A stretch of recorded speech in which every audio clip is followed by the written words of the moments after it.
Bridges America, सितारों से आगे जहान और भी हैं। मैं हूं आपकी होस्ट अमीना सईद। नाज़रीन, पेश खिदमत है हरमिंदर कौर के इंटरव्यू का दूसरा हिस्सा। चलें, अब हम आते हैं आपके इस इंटरव्यू के दूसरे हिस्से पर, और वो ये कि आपने किताब लिखी है ब्लू स्टार। एक दफा और आप सामने लाएंगे जरा किताब?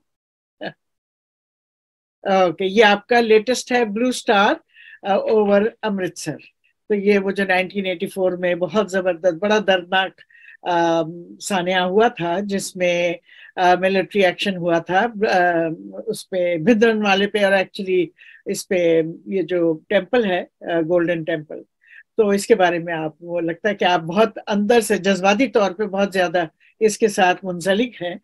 तो अब ये बताइए कि आप इसमें ब्लू स्टार में आपकी जो मेन पॉइंट्स बताएं कि आपने क्या लिखा। इट्स वेरी डिफिकल्ट, मुझे मालूम है, मैं मुश्किल सवाल पूछ रही हूँ क्योंकि आपके लिए तो सब चीज इंपॉर्टेंट होगी। देखो, ब्लू स्टार मेरे को इस वक्त अमृतपाल के केस में और ब्लू स्टार में कुछ सिमिलैरिटीज नजर आती हैं। कि उस वक्त भी एक कोलिसिंग ऑफ 4 फैक्टर्स हुआ। Rise of a charismatic leader, factionalism in the Akali Dal, Zell's factionalism in the Congress party. I mean, the real fight between the chief minister and the Congress home minister, who wanted to protect his turf, and an interventionist prime minister, जो हर चीज में दखल देना चाहती थी, जिसकी वजह से ब्लू स्टार जैसी स्थिति पैदा हुई। ये जो आपने बात की कि वो दखल देना चाहती थी, क्या उसका रीजन ये था कि वो इलेक्शन में पॉपुलैरिटी लूज कर रही थी, क्योंकि वो मतलब ये कि इलेक्शन में उनको प्रॉब्लम होने वाली थी, तो उन्होंने ये पोलराइज करके बात को? नहीं, उस वक्त जब शुरुआत हुई तो उसमें प्रॉब्लम ये थी, जब उन्होंने 1975 में इमरजेंसी लगाई, तो अकाली दल एक वाहिद पार्टी थी जिन्होंने उनके खिलाफ 19 महीने का मोर्चा निकाला गोल्डन टेम्पल से। उससे पहले, ठीक इमरजेंसी से पहले, उसने कुछ अकाली लीडर्स, दिल्ली के अकाली लीडर्स के साथ एक समझौता किया था कि मैं तुम्हारी कुछ डिमांड्स, जैसे उनकी डिमांड्स थी ऑल इंडिया गुरुद्वारा एक्ट, एक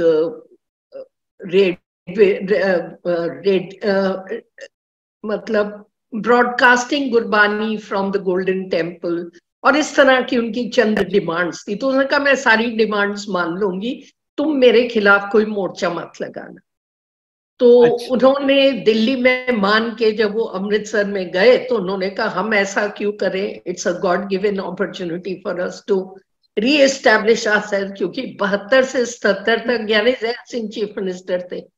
तो मिसेस गांधी की जो पर्सनालिटी थी वो बड़ी वेंजफुल थी, वो माफ नहीं करती थी किसी। अच्छा। तो उसने कहा कि इनको सबक सिखाना जरूरी है, और इसलिए उन्होंने पंजाब को चुना।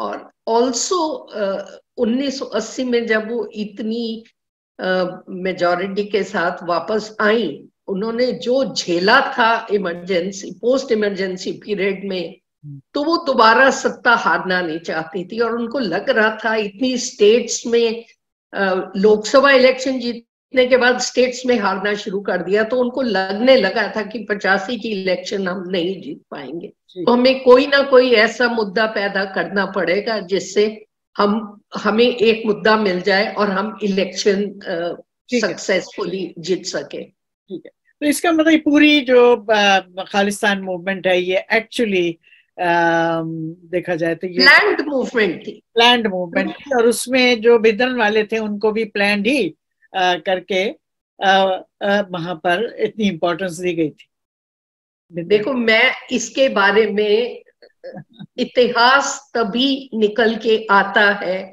जब जो अफसर हेल्म ऑफ अफेयर्स पे होते हैं वो किताबें लिखनी शुरू करते हैं। इसमें एक बड़ी अहम किताब आई है, it's called the Khalistan conspiracy by GBS Sidhu. ये फॉर्मर रॉ ऑफिसर थे। ओके। इन्होंने इस किताब में लिखा है कि there were two operations, Operation 1 and Operation 2. Operation 1 में इन्होंने डिसाइड किया, इन्होंने मतलब कांग्रेस गवर्नमेंट ने डिसाइड किया कि कोई ऐसा रिलीजियस लीडर खड़ा करो पंजाब में जो अकाली दल को मात दे सके और कांग्रेस की मदद कर सके। तो उसमें ज़ैल सिंह ने भिंडरनवाले को खड़ा किया।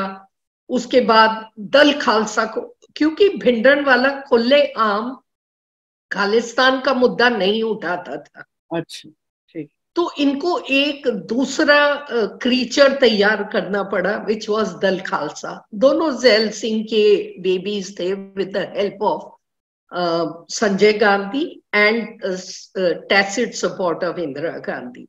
अच्छा, this was operation, what he calls is Op 1, and he played somewhat, he was a witness to the whole thing, how it came about.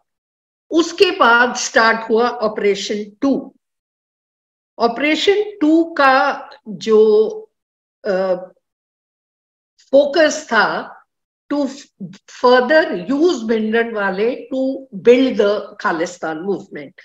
और अगर आप के पास थोड़ा समय हो तो इनके कुछ पोर्शंस में आपको पढ़ के सुनाना चाहूंगी। आप उसे उर्दू में हमें बता दें, पढ़ के सुनाएंगे तो काफी लोग जो हैं देख रहे हैं। हाँ, अच्छा, आपका तज्जिया, मतलब आपने उसको कैसे देखा, या उसका तर्जुमा वैसे ही करके बता दें आप अपने ओन पे।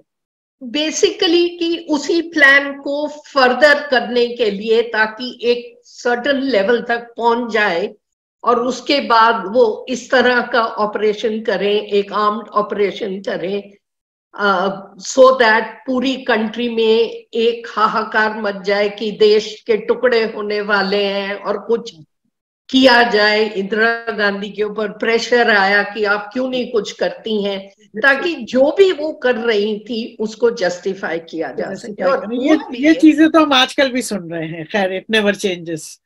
तो आपने कुछ बताया था सिद्धू साहब के बारे में कि इनको भेजा गया था कनाडा, उसके बारे में कुछ कहेंगे आप? इनको 3 मर्तबा कनाडा भेजा गया। कौन सा साल? पहली बार 76 to 79। पहली बार जब ये 79 में लौट के आए तो इन्होंने एक अपनी रिपोर्ट सबमिट की, जो कि हर अफसर को करनी पड़ती है एक पोस्टिंग के बाद आके। तो उन्होंने बताया कि भाई आप इतना हवा बनाए हुए, लेकिन खालिस्तान जैसी कोई चीज एग्जिस्ट नहीं कर। तो उसके बाद उन्होंने आके अपनी रिपोर्ट दी, तो उन्होंने कहा नहीं, कुछ ऐसा नहीं, आप अब ऐसे करिए, एक प्रपोजल बनाइए कि वेस्टर्न यूरोप और नॉर्थ अमेरिका में जहां जहां सिख डायस्पोरा है वहां पे प्रपोजल बनाइए 7 नए दफ्तर खोलने की, मिशन, इंडियन मिशंस में 7 नए रॉ के अफसर्स को भेजने की, ताकि वो इन चीजों को स्टडी कर सके। Basically it was meant to push the Khalistan movement in western Europe.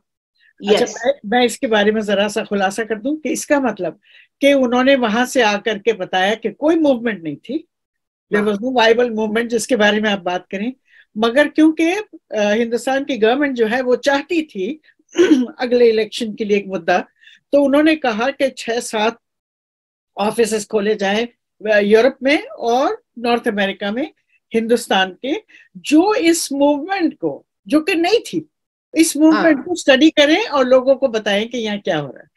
उसकी रिपोर्ट तैयार। Very good. उसकी रिपोर्ट तैयार। उसके बाद उनको जब मिसेस गांधी यूएन में गई, अब हर साल यूएन में जब भी सेशन होता है तो वर्ल्ड लीडर्स जाते हैं, तो इनको ये खतरा था कि उनके खिलाफ कुछ एजिटेशन होगा, नारेबाजी होगी, तो ये एक लीडर के ऊपर फॉरेन कंट्री में बुरा असर पड़ता है, तो इनको दोबारा भेजा गया।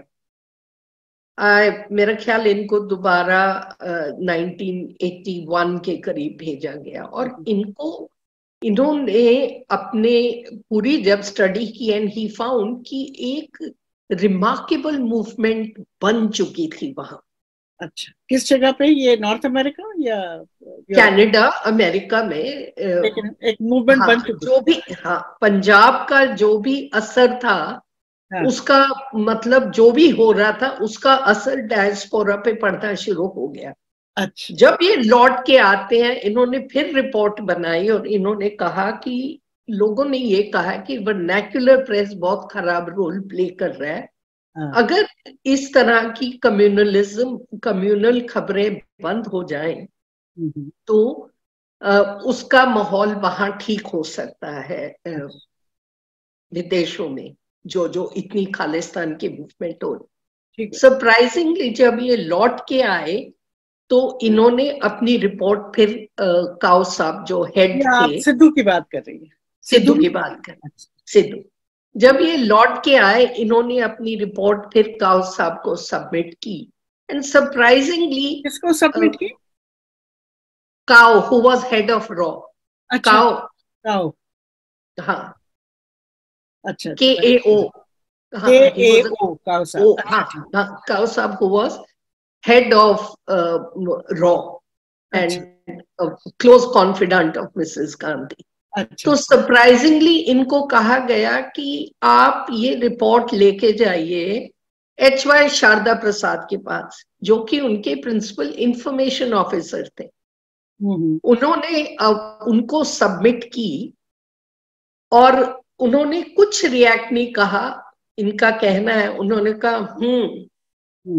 और उनका आइडिया था कि वो क्योंकि प्रिंसिपल इंफॉर्मेशन ऑफिसर है और मीडिया को ब्रीफ करेंगे, तो शायद जो उन्होंने रिपोर्ट में पॉइंट्स दिए हैं कि वर्नैक्युलर प्रेस को थोड़ा रोका जाए, कम्युनल एंगल्स ना ले, वर्नैक्युलर प्रेस से both Punjabi and Hindi and Urdu medium of Punjab तीनों के बारे में था।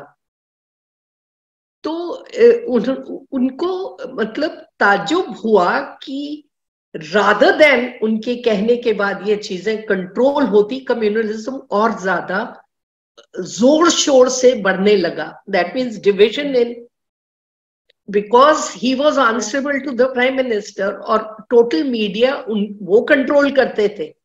अच्छा अच्छा। कौन?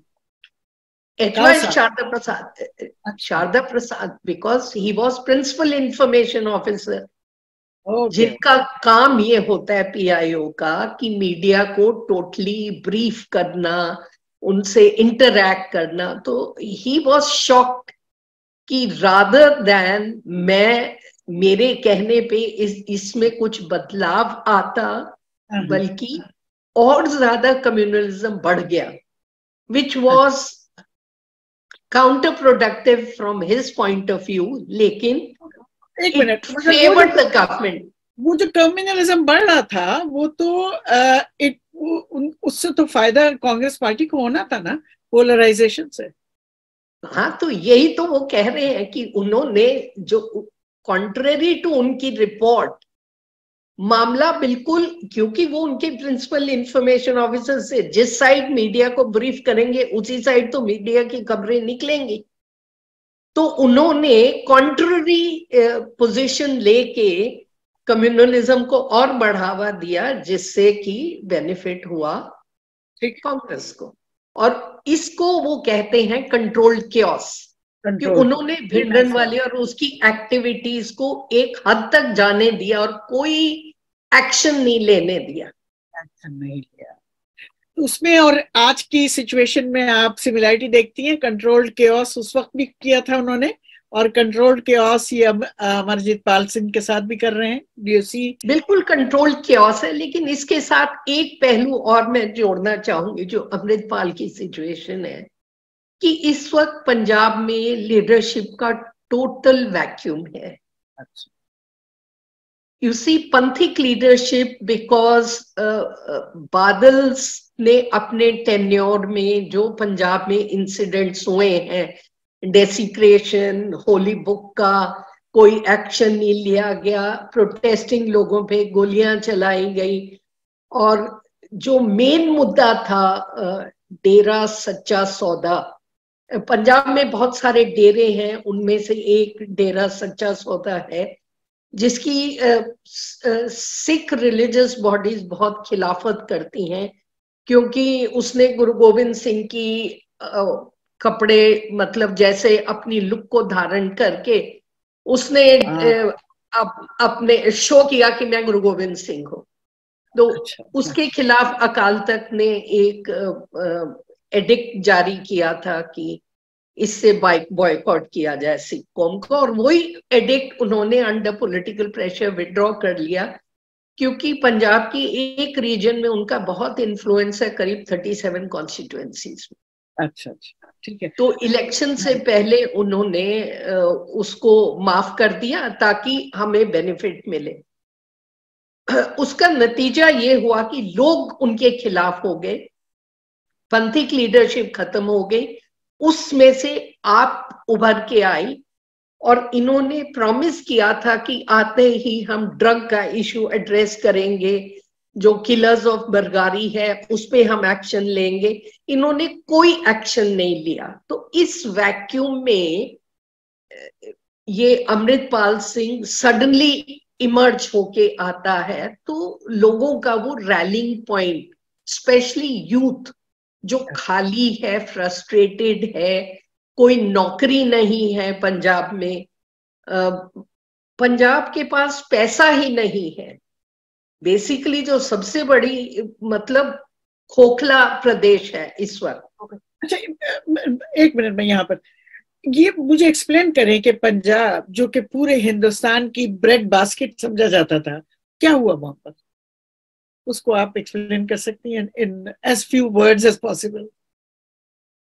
ब्रेड बास्केट, देखो पंजाब में अभी सब डिविजन ऑफ लैंड बहुत हो गया, जैसे जैसे परिवार बढ़ते जाते हैं, तो एग्रीकल्चर कॉस्ट इफेक्टिव नहीं रहा, इनपुट बहुत ज्यादा, आउटपुट बहुत कम है।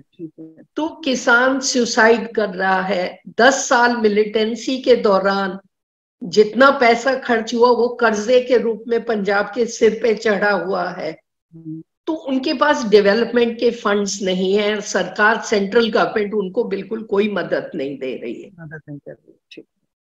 तो एज अ रिजल्ट मतलब डेवलपमेंट एक्टिविटी नहीं होगी, लोगों को एम्प्लॉयमेंट अपॉर्चुनिटीज नहीं मिलेंगी, खाली यूथ क्या करेगा, अपनी फ्रस्ट्रेशन को कहीं तो निकालेगा। तो अमृतपाल जी उसमें जा रहा है, वो जो ड्रग जो है, it has become the biggest problem Punjab में इस वक्त। तो इस वक्त आप समझती हैं कि उसका ड्रग जो है, ड्रग यूज जो है और ड्रग ट्रैफिकिंग वहां पर इसकी वजह से हो रही है। ड्रग्स तो खैर क्योंकि वो पाकिस्तान अफगानिस्तान रीजन की प्रॉक्सिमिटी में है, ड्रग्स तो उस वजह से इनफ्लो शुरू हुआ। आपने, सॉरी टू इंटरप्ट यू, आपने मुझे एक बात बताई थी कि अमेरिका ने मना किया था कि भाई हमारी तरफ अब ड्रग्स नहीं आएंगे। इस दैट, इसकी वजह से वो जो डाइवर्ट हो गया ट्रैफिक इंडिया पाकिस्तान की तरफ? अफगानिस्तान रीजन में प्रोलिफरेशन बहुत फैल गया था ड्रग, और उसकी प्रोसेसिंग पाकिस्तान में हो रही थी। तो जब अमेरिका ने वार्निंग दी, जब उनकी लड़ाई सोवियत यूनियन के साथ खत्म हो गई और उनको पता लग गया कि अब यहाँ से विड्रॉ कर रहे हैं, तो उन्होंने उनको वार्निंग दी कि यहाँ से अगर ड्रग कोई वेस्टर्न मार्केट में आएगा तो हम तुम्हारे खिलाफ सख्त एक्शन लेंगे। तो उनको ऑल्टरनेटिव रूट्स चाहिए थे, और ट्रेडिशनली पंजाब का बॉर्डर लगता है पाकिस्तान के साथ, तो वो ऑल्टरनेटिव रूट्स उन्होंने पंजाब के थ्रू बनाए। पंजाब से दिल्ली, दिल्ली से मुंबई जाके इंटरनेशनल मार्केट्स में जाता है। तो किसी भी देश में जब ड्रग आना शुरू होता है तो उसकी लोकल कंजम्पशन बढ़ती सबसे पहले लोकल कंजम्पशन। पंजाब में इस वक्त हालात ये हैं कि वो गांव भी जहां पे कोई हॉस्पिटल नहीं है, केमिस्ट शॉप्स हैं जो ड्रग बेचती हैं, और अगर कोई भी सरकार चाहे तो उनके ऊपर स्ट्रिक्ट एक्शन लिया जा सकता है ये केमिस्ट शॉप्स बंद करके। जब लोकल लोगों को चप्पे चप्पे पे पता है कहाँ ये दुकानें हैं, सरकार इन पे क्यों नहीं एक्शन ले पा रही? Obviously political mafia, police, political bosses, सभी का एक नेक्सस है और ये सब मिल बांट के खाते हैं। अच्छा अच्छा, ठीक। इट्स वेरी वेरी सैड, मतलब वो पंजाब में जो हो रहा है जवान लोगों के साथ, इट्स वेरी सैड। आप बल्कि बता रही थी कि कहीं पंजाब में कितने सालों से कोई बारात ही नहीं निकली है, क्योंकि वो लोग जो हैं वो या तो अरेस्ट हो चुके हैं या फिर वो ड्रग में इन्वॉल्व हैं। मिलिटेंसी के जो 1980 से 78 से एक्चुअली शुरू हुई और 94 में खत्म हुई, करीब 25-30 हजार जवान, नौजवान बच्चा वहां मारा गया है और अगले 10 साल कोई वहां से बारात नहीं निकली। वाह, क्योंकि यूथ ही नहीं था। हाँ, तो इतनी तबाही होने के बाद इसी वजह से जब ये अमृतपाल उभर के आ रहा है तो लोगों ने देखा है कि उस हालात में क्या होता है। दैट इज वाई पंजाब के लोग इसको सपोर्ट करने को तैयार नहीं है। यूथ को वो वर्गला लेता है, यूथ को वो बहका सकता है, बिकॉज वो फ्रस्ट्रेटेड है, उनके पास कोई एवेन्यू ही नहीं है। तो वो उनको लगता है कि अगर ये सिख राज की बात करता है या वो अगर हमें मिल गया तो हो सकता है हमारा कुछ फ्यूचर सुधर जाए, तो वो उसके साथ जुड़ गए। अच्छा, एक बात मैं आपसे पूछना चाहती हूँ, मुझे पता नहीं कि आपको मालूम होगी या नहीं। ये जो 1984 का हुआ था वो सब सानिया और भिंडरानवाले की जो मूवमेंट थी, और ये जो अमृतपाल उस तरह की मूवमेंट शुरू कर रहे हैं या कर चुके हैं, इनमें दोनों में क्या पाकिस्तान इन्वॉल्व है या किसी एक में इन्वॉल्व है? देखो, भिंडरानवाले में तो पाकिस्तान की इन्वॉल्वमेंट बहुत लेट स्टेज पे आती है, जब ऑपरेशन वुडरोज के बाद 700 लड़के बॉर्डर पार करके, उस वक्त हिंदुस्तान पाकिस्तान का बॉर्डर ओपन था। जो आज फेंसिंग हुई है उस टाइम फेंसिंग नहीं थी, तो दोनों तरफ खेत थे और ओपन बॉर्डर था। तो उसके बाद पाकिस्तान की इंटरफेरेंस जरूर शुरू हुई है, उनको लड़कों को तैयार किया गया। नाज़रीन, आपको हमारा प्रोग्राम अगर पसंद आया हो तो उसको लाइक करें, शेयर करें, सब्सक्राइब करें और कमेंट करें।